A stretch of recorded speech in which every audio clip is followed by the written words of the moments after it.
Hello, welcome, Cabbage here. In Nier Reincarnation, as we get the resolution to more and more character stories, we are seeing that the writers are using the format of Greek tragedy more and more. People might ask why study that old stuff. It's so that we can recognize and appreciate it when it crops up in the modern day.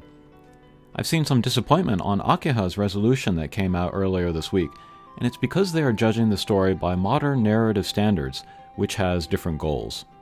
But if we're able to understand a work on its own terms, that can enhance our appreciation for it. I recently watched The Northman, which is all about the Viking culture's belief on fate, and the film fits the definition of capital T tragedy to a T. So fate and tragedy were on my mind anyway. We can talk about all of that in the context of Nier Reincarnation, and we'll use the specific example of Marie and Yurie's story. They were the original catalyst for this video. When I saw the conclusion to their story, I was reminded of Kurosawa and Shakespeare, and Aeschylus and Sophocles and Euripides, the ancient Greek tragedians. I'm definitely dusting off my school day studies here. This thinking on the genre can also apply to Argo and Udil Sarafa, but I'm going to wait until we see more of them before talking about them in future videos. So, what is Greek tragedy? It is a genre of stage play that was popular in ancient Greece, of course, but most notably in Athens, which will be an important point later. It had great influence on Rome, the Renaissance, Shakespeare, Kurosawa, and apparently Yoko Taro. The purpose of Greek tragedy is to instill feelings in the audience of pity or sympathy, which are much more specific than simply sad. The audience is meant to learn from these tragic plays, to become educated emotionally, to know what it is to feel for another person, and perhaps apply the lessons learned to our own lives and communities.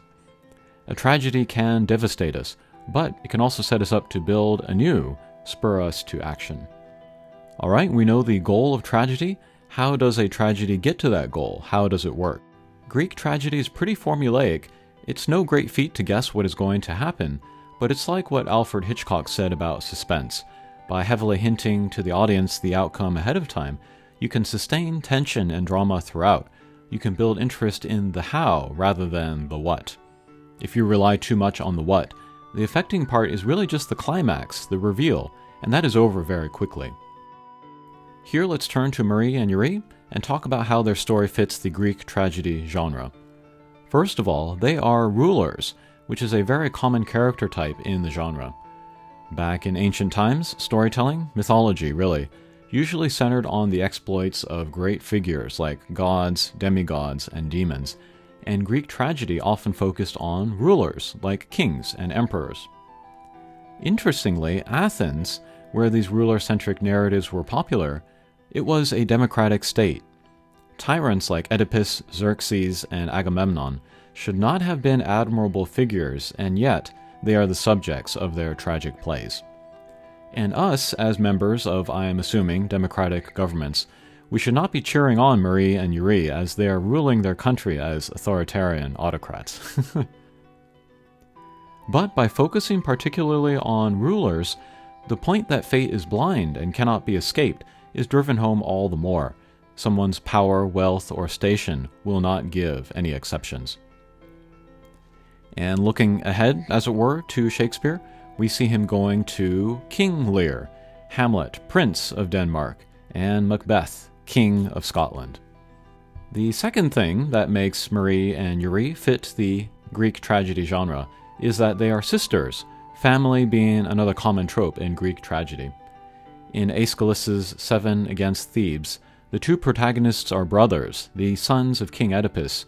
One is a king, and the other is attempting to overthrow him, and, spoiler alert, they kill each other at the end. Thirdly, both Marie and Yurie have their fatal flaw, or their sin they commit, that leads to their fall.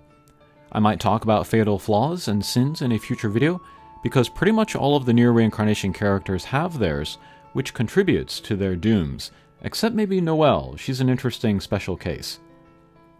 Also, I think most people's concept of sin is derived from Christian thought, but it's much more broad than just that. Anyway, going back to Oedipus, his flaw or sin was his ignorance of his true identity, his blindness to it. Marie's sin is her inability to make hard, compromising decisions, and Yurie's sin is her obsession with her own imperfection. Actually, when we meet Marie for the first time in the main story, she has already undergone her fall, which is laid out in her Dark Memory story. She was ruler, but was too compassionate, and her actions brought catastrophe to the nation she was tasked to lead. Yurie is the more effective leader for having no conscience, but it is that precise lack that fuels her obsession. Fourthly, there is the catharsis experienced through the fall, the punishment. Aristotle's Poetics talked about the idea of catharsis, or cleansing through input and output. Both the characters and the audience experience catharsis. The characters go through their fall, and the audience feels for that character, and through it we are meant to be emotionally renewed, or to see things in a different light, or to be motivated to do something. To put it in everyday terms, it would be like having a good cry and feeling better afterwards. Yurie's fall occurs when she takes Marie's eye and essentially dies from the revelation it brings, ironically killing herself while achieving what she considers perfection. If Yurie were able to set aside her obsession, she would have been fine, but it was her fate to get the eye and perish. Marie had a fall in losing her ruling position, but she undergoes her true fall when Yurie takes her eye, which to her represents conscience, but also memory and identity, and she is left to wander the desolate husk of the city she used to lead, a desolate husk herself. You might think these punishments on Marie and Yurie are too harsh or out of proportion with the sin they are attached to, and you would be right. That is how Greek tragedy works. The more out of proportion the punishment seems, the more it inspires pity in the audience, the more cathartic is the experience. Fate doesn't care if you had intention or awareness. It is a blind force, and we, the audience, are meant to be awed by the cruelty and silence. So, I think that does it for this intro to Greek tragedy. Through this lens, Akeha's arc makes a lot more sense, Argo's arc makes a lot more sense, but I'll wait for his RD story before passing final judgment. Udil and Sarafa's arc makes more sense, and 2B and 9S's arc from Automata makes more sense. And in case anyone was interested in seeing some capital T tragedy, you can check out any of the Shakespeare I mentioned, or Kurosawa's Throne of Blood, or Ran, A History of Violence, or The Northman, which came out recently. I think it's on Amazon Prime now.